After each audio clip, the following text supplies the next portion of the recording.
Hey, this is Matt Miller. I'm going to teach you how to do full cabs today for How Tuesdays on ridebmx.com. So kind of the precursor tricks to the full cab, you want to have obviously 180s down on flat ground. You kind of want to learn half cabs a little bit. Basically the key to those, you want to have a nice smooth back pedal. Right when you're kind of backpedaling, you want to start your carve. So as you're coming around, I let my cassette engage when I get a nice little carve going. And then I tend to shift my body weight all to the left. I turn my shoulders, turn my head, and the rest of your body will kind of follow. The faster you go, it'll be a little bit easier to pop higher. The full cab is, just another variation of the half cab where you're just spinning an extra 180 degrees. So the carve is going to be a little bit sharper, and you're going to need a little bit more pop to kind of get the bike around. But what I like to do when I 180 is I under-rotate just a slight bit so I can carve a little bit harder. So you kind of finish off the rotation when you're backpedaling.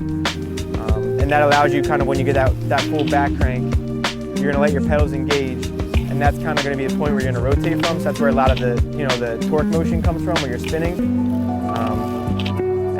When you get that full back crank, you're going to, push forward on your pedals, engage, and then you're going to kind of keep your body centered over the top tube.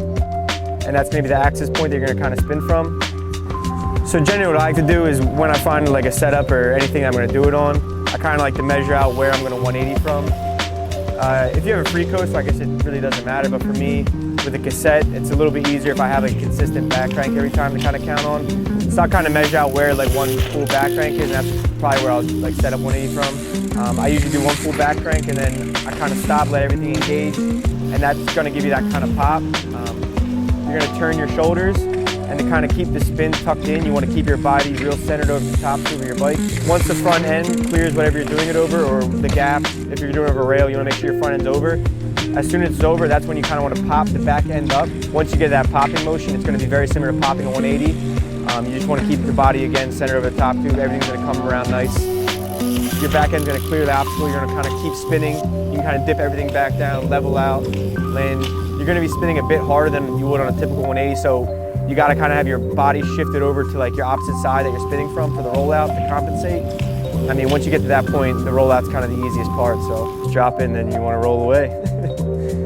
Thanks for watching How Tuesdays on ridebmx.com. I hope that was somewhat informative. I hope it helps.